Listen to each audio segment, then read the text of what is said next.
Everyone, welcome to my channel all in one. आज आपण इथे बघणार आहोत बीएड फर्स्ट सेमचा विषय perspective in sociological and philosophical base of education मधील नेहमी विचारला जाणारा प्रश्न।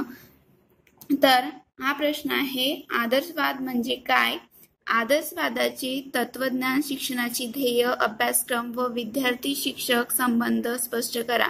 तर हा क्वेश्चन 20 मार्क्ससाठी विचारला जातो। तर याचं उत्तर लिहिताना पहिल्यांदा त्याचा अर्थ लिहायचा आहे। तर आदर्शवादाचा अर्थ काय आहे? आयडियलिझम या शब्दाला मराठीत पर्यायी शब्द आदर्शवाद आहे। आयडियलिझम मधील मूळ शब्द आयडिया असून त्याचा कल्पना किंवा विचार असा अर्थ होतो।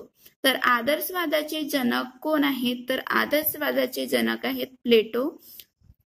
त्यांच्या मते दृश्य वस्तू ह्या सत्य असून त्याच्या मागे असलेल्या कल्पना, आयडिया या सत्य आहेत।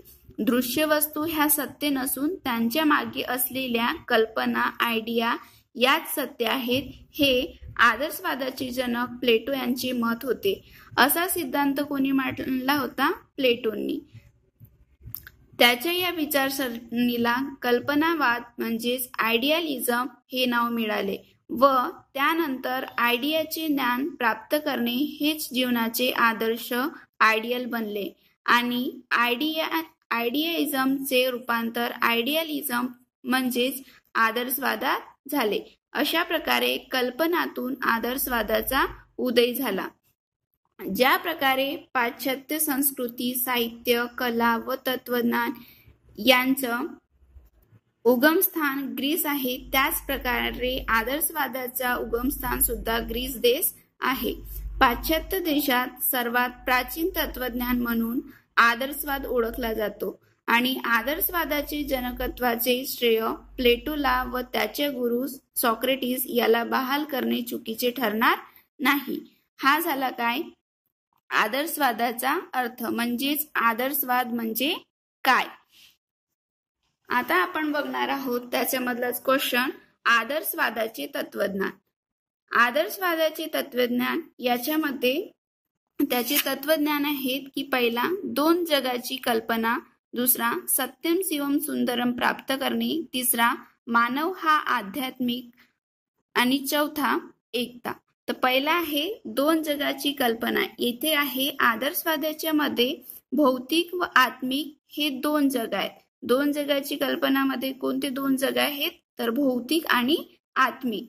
भौतिक जगापेक्षा आत्मिक किंवा चैतन्ययुक्त मानसिक जग हे जास्त महत्वाचं आहे असं आदर्शवादामध्ये म्हटलेलं आहे। दुसरा आहे सत्यम शिवम सुंदरम प्राप्त करणे। सत्यम शिवम सुंदरम हे आंतरिक व अंतिम नैतिक मूल्य आहेत व ते प्राप्त करणे हे मानवी जीवनाचे ध्येय होय। त्याच्यानंतर तिसरा आहे मानव हा आध्यात्मिक प्राणी आहे। आदर्शवादाच्या मते मनुष्य हा नैतिक मूल्यांचा जन्मदाता आहे। नैतिक मूल्य सनातन अपरिवर्तनशील असतात व मानव हा मुख्यतः म्हणजे मुळातच कोणता प्राणी आहे? तर आध्यात्मिक प्राणी आहे। चौथा आहे एकता। एकतामध्ये मनुष्य आपल्या भोवतालची परिस्थिती बदलवू शकतो आणि आध्यात्मिक व सांस्कृतिक। व्हिडिओमध्ये एवढंच। पुढच्या व्हिडिओमध्ये आपण बघणार आहोत शिक्षणाची ध्येय, अभ्यासक्रम व विद्यार्थी शिक्षक संबंध।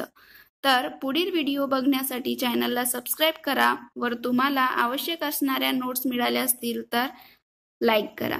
Thank you for watching this video.